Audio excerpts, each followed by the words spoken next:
Greetings, everyone. Hope all of you are having an absolutely fantastic day. Last night, we were able to stream Dragon's Dogma 2 for about 6 or 7 hours. Really enjoyed that experience. Appreciate everyone who was able to stop by and hope you all enjoyed the stream as well. Usually, 6 or 7 hours would not be long enough for me to provide a first impressions video for a game of this scope. I would want to play it at least 20 hours to provide a more holistic representation of the experience. However, I feel compelled to release a video now because I see a bunch of people kind of rage farming regarding this game and making a big deal out of things that, I'm just going to be honest, I don't think are actually a big deal. And so I want to provide a little bit of balance regarding the coverage of this particular game. So on that note, let's start with the microtransaction store. And to be upfront, I hate live service games. I virtually never play them. I have never played Destiny. I have never played probably just about any live service game that you can come up with. I hate the microtransaction model. I absolutely believe it bleeds players. And I've seen some of my favorite studios get destroyed being forced by publishers into making these live service games when previously they were making absolutely fantastic single player experiences. So I'm not at all on the side of more microtransaction stores being added to the games. That being said, the store that's in Dragon's Dogma 2 is relatively mild. It's going to allow you to do things like change the appearance of your arisen, or change the appearance of your pawn, or change a setting on your pawn, things of that nature. All of this stuff can be purchased in game. When you get to the capital, which I was able to do in the first maybe 4 hours of the game, there's a pawn vendor there. You can use Rift crystals to purchase the majority of those items. And Rift crystals are not crazy difficult to get. So this idea that players are able to spend $1.99 or 99 cents and all of a sudden they're able to get these amazing, fantastic items that people who only purchase the game are not able to get, that's just crazy. It just has no basis in reality whatsoever. There is no I win button in the microtransaction store. It's not this crazy system where, like, oh, if somebody has an extra $100 on top of the money that they paid to buy the game, they're just going to have a completely different experience that's so much better than everybody else. It's not. This is a big nothing burger. Straight up. Like, if I'm wrong, let me know down in the comments, but I'm sorry, when I look at these items, there's just nothing there that makes me say, wow, they're really screwing over players. Now, I think part of the reason people are so upset about this store is that you can only have one save. So let's talk about that. In Dragon's Dogma 2, once you create your character, there is no new game option on the main menu. You have to use whatever playthrough you came up with, all right? And you only get 2 saves, one that you make when you rest at an inn, and then another one that you can manually make, but anytime the game auto saves, it'll overwrite the manual save that you've done. So you can end up in situations where your save is literally right in front of some monsters that you have no chance of being able to defeat, potentially forcing you to have to load back to whenever your end save was, which might be anywhere from 30 minutes to 2 or 3 hours. So some people are basically saying that the reason Capcom is adding these cosmetic items into the microtransaction store that allow you to change your character, change your pawn, things of that nature, is because they want to bleed you. They're removing the ability for you to create a new character so that you can make the changes that will make you feel more comfortable, and instead say, hey, you got to pay $2 if you want to do that. First of all, again, these items can be purchased in game. Even more importantly, Capcom was very upfront and said publicly, you will only be able to have one save. This is not a gotcha moment.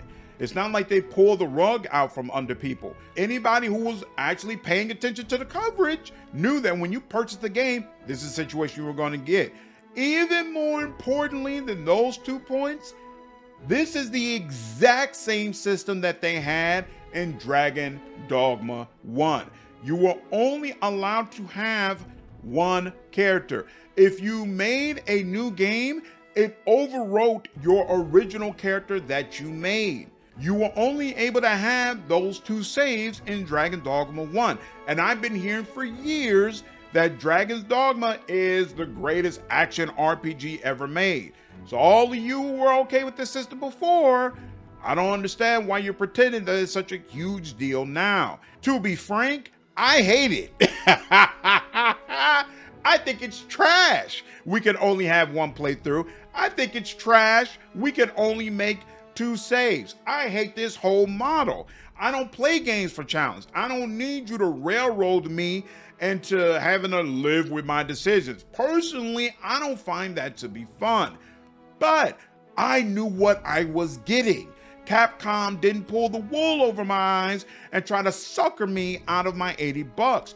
We all knew what it was. So to complain about it and complain about it in relation to the microtransaction store, I'm sorry, to me, it doesn't make a whole lot of sense. Now, separate from that are the performance issues.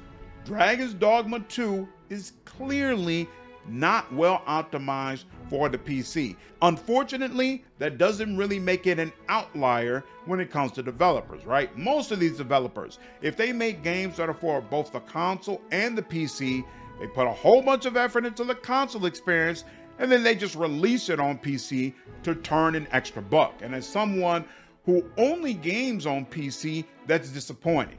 Obviously, I wish it was a different way. But I will be honest, my experience on PC and the experience that I've seen for most of the other content creators that I regularly follow has been fine. There's been no crashes for us. There is absolutely a huge drop of frames when we're in major cities. It's not Cyberpunk level where you just flat out can't play the game, but it's absolutely noticeable. It absolutely impacts the experience, and it's absolutely disappointing for a game that we've waited this long for. There are other people who have experienced flat out crashing. Most famously, Moist Critical attempted to live stream the game and experienced just crash after crash after crash, even after updating his drivers and rebooting his computer and doing all the preliminary troubleshooting steps. That was crazy to see, and it seems like some people might be having similar situations. Absolutely unacceptable. So if that has anything to do with Capcom as opposed to people's rigs or something actually on the computer, definitely that should be addressed ASAP with a patch. And so those issues are all unexcusable. But I do feel the need, because I keep seeing this come up, people love to shit on the Nouveau. People love to say, oh, this is all because you've got this anti-hacking software on your game, and that's why you end up having this experience. You should release your game without it.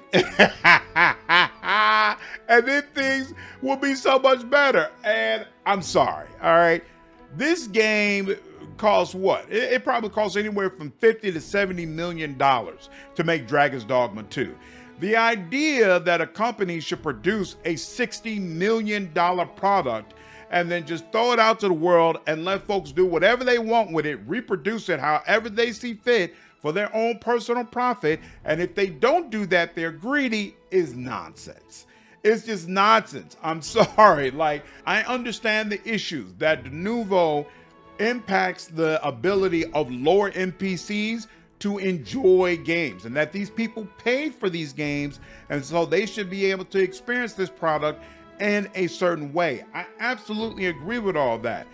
But I think it's also weird for people to put all the blame and the focus on the company that's trying to prevent their systems from being hacked, as opposed to the criminals who actually spend their time trying to hack games and essentially take money away from the developers who put so much time and effort into making the games that we all love. That's so weird to me.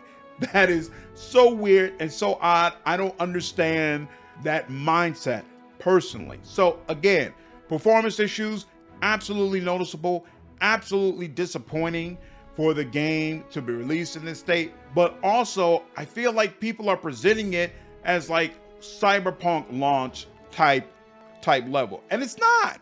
It's just not. This game is absolutely playable, absolutely highly enjoyable for reasons that we're about to get into. There is a lot to love about Dragon's Dogma 2, and this is coming from somebody who, to be completely frank with you, this is not really my kind of game. I don't play games for challenge. I've never played a Dark Souls game before. I never played Elden Ring. I don't play games where the whole point of it seems to be, hey, I want to challenge the player as much as possible. But I ended up playing quite a bit of Dragon's Dogma 1, so I was like, you know what, I might as well give 2 a try, and so we are where we are. So, with that being said, let's get into what are some of the good aspects of this game and why there are a lot of people who would probably enjoy it. First and foremost, the cutscenes look incredible. I start there because there's the opening sequence, and I feel like it's so much more gripping and engaging than what you got in Dragon's Dogma 1. And honestly, Dragon's Dogma 1 had a fantastic opening cutscene as well. So in Dragon's Dogma 2, an evil dragon has come and he's terrorizing the land. And he chooses a warrior who's meant to dedicate their life to stopping the dragon. And the game starts with him literally ripping your heart out of your chest and eating it, leaving you with a pretty gnarly scar. And then you're supposed to set out on this quest to gain enough power to finally face the dragon and free the land. That's the way it's supposed to work, right? That's the way it worked in Dragon's Dogma 1. And it kind of starts the same way in 2, except somehow you lose all of your memories and time passes. And somebody else rises up and claims to be the Arisen who's going to stop the dragon when they clearly aren't. And so now it's up to you to not only figure out how to gain the power to stop the dragon, but also to convince everyone else that you actually are the Arisen and take your rightful place in the land. From the perspective of someone like me who played Dragon's Dogma 1, I found the intro to be very, very compelling. I think the cutscenes look incredible. I think the new dragon looks fantastic. He looks so fearsome. Like one glance and you can see, oh yeah, everybody's running away when he comes flying by, right? So from that perspective, I really, really enjoyed it. To be honest with you, I wonder how compelling it is for people who have no previous knowledge of Dragon's Dogma and don't know anything about the lore. Because I feel like part of the reason it's so compelling is that I understand how everything is supposed to work. And so I understand how big the change is from the way we did it in the original game. But for brand new players, I'm definitely looking forward to seeing some of your thoughts and whether or not the intro really hooked you in and made you want to continue with the game. Beyond just looking pretty though, the mechanics for this game are absolutely fantastic. I'm running with a mage right now in preparation for becoming a sorcerer, and there are so many cool different options for what I can do. I can buff my party members, I can heal them, I can deal fire damage, I can deal lightning damage, I can levitate, really, really cool stuff. My main pawn, Slandered, is a fighter, so he's constantly running out into the fray, drawing attention, absorbing as much of the damage as possible. It's really, really a cool system. I feel like we make a great team, and I'm excited to get into some of the other vocations or classes. So Dragon's Dogma 2 is the type of game where you're almost meant to switch between different classes. Each of them has augments, and your augments carry over into different classes that you pick up. They're basically always on you. So it's worth it to look at what are all the augments different classes have, so you can figure out what are the best ones to pick up for the build that you want to use. You do have to finish specific quests in order to unlock some of the different classes. It's not automatic. And what may be a knock against the game, I haven't experienced this for myself because I'm not deep into it, but I have seen a couple of reviews that say some of the vocations that have been heavily advertised, such as Trickster or Magic Archer or Warfare, are actually not available until late game. So there's only a small portion of the game where you'll really be able to use them. If so, I think that's a huge knock against Dragon's Dogma 2. They have been essentially advertising all of these classes as equal and all of them as readily available. So if I have to get 80 hours into the game before I become a Magic Archer, especially considering Magic Archer was available damn near towards the beginning, if I remember correctly. I know I spent the majority of my time as a magic archer. That's really, really disappointing if that's the case. And I think it would be a huge knock against this game, but hopefully they're just misreporting that and it isn't actually the case. When and if I do a full review for this game, that's definitely a topic I'm going to revisit. The pawn system for this game is fantastic. So basically, you're able to create your own pawn who is always available to you, always with you. And then you're also able to recruit 2 other pawns. Now, the game allows you to search for pawns, so you can actually make sure that you get the ones from people who are on your friends list. And when you use them, they'll have specific quests. And if you complete those quests, it'll give you specific rewards.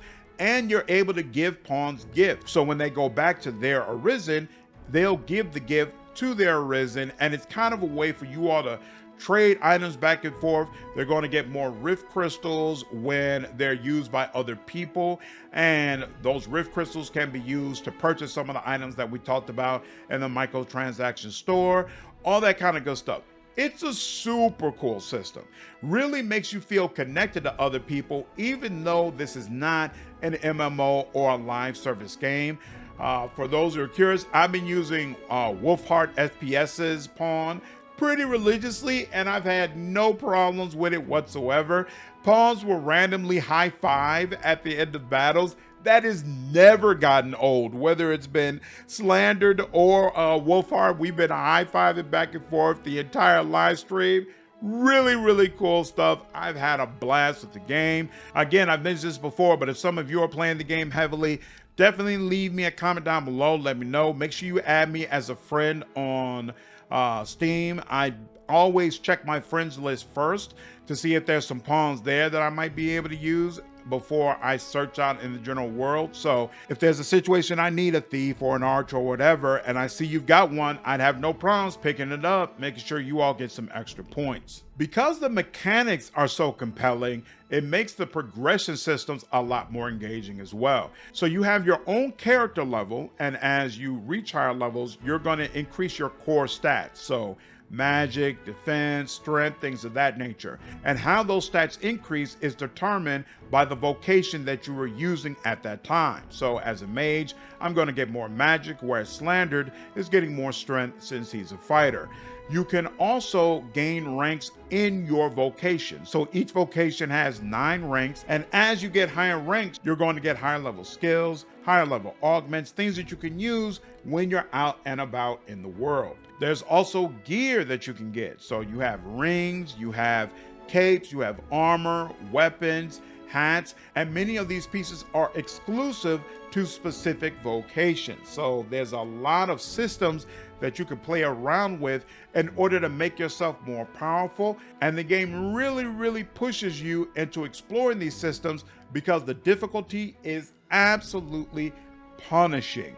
When you get out into the world, if you come across the wrong creature, you're going to know very, very quickly. I did a long dungeon crawl that was filled with goblins, blew through them all easily, but as soon as I got outside, I knew I was going to have a problem because it was completely pitch black. And this game, when you're in the dark, the fights become significantly more difficult. Stronger monsters that wouldn't be out and about during daylight are all of a sudden seen.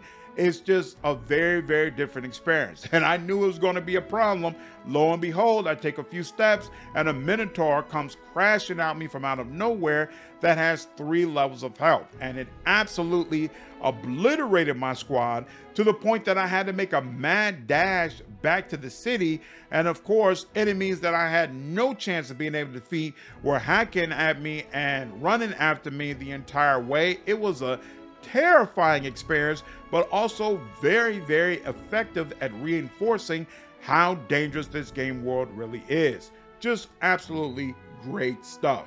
And that brings me to my final note, that this game is very challenging, but it's also challenging in what I would say is an addictive way. Like running through the game at night like that, it didn't make me want to say, oh, I don't want anything to do with this game anymore. I don't want to play it anymore. Instead, I was like, man, I can't wait until I have more levels and I'm able to come back and really just trounce that Minotaur and everything else that tries to go up against me, right? Like, you want to dive into these systems, to pull out the weeds, to make the very best build that you can so that you can step out there and know, hey, no matter what happens, I'ma handle it because our squad is just that good. I really appreciate the level of difficulty in the game. To be honest, I didn't finish the last Dragon's Dogma because I wasn't all that interested in the story. It just wasn't compelling enough to keep me going on. We'll see if the story is compelling enough here that I decide I want to take this all the way through. But no matter what, I feel like I got my money's worth. I feel like I paid for a certain experience, and that for the most part, Dragon's Dogma 2 has delivered on that. And that's, again, why I felt compelled to make this video, because I feel like I see a bunch of people treating this game as if it's trash, as if it's complete trash, as if it hasn't really done what it said it was going to do. And while there are absolutely issues, and this game unquestionably needs some patches, I don't feel like the way it's been treated right now is fair, except Moist Critical. Moist Critical obviously has some very real legit gripes with this game. But most of these other people, I feel like it's rage farming. It's rage farming to just pull people in, and it's not treating a product that actually does some really cool things fairly. So anyway, those are my thoughts. As always, love to hear you all's feedback. Looking forward to your comments down below. If you haven't already, hit that like button, please. Hit that subscribe button. Join the Discord to get plugged into the community. Link in the description down below. Appreciate all of you. I'll be live streaming this game again some point today. So looking forward to seeing you, and I hope I'll see you in the next video as well. Take care.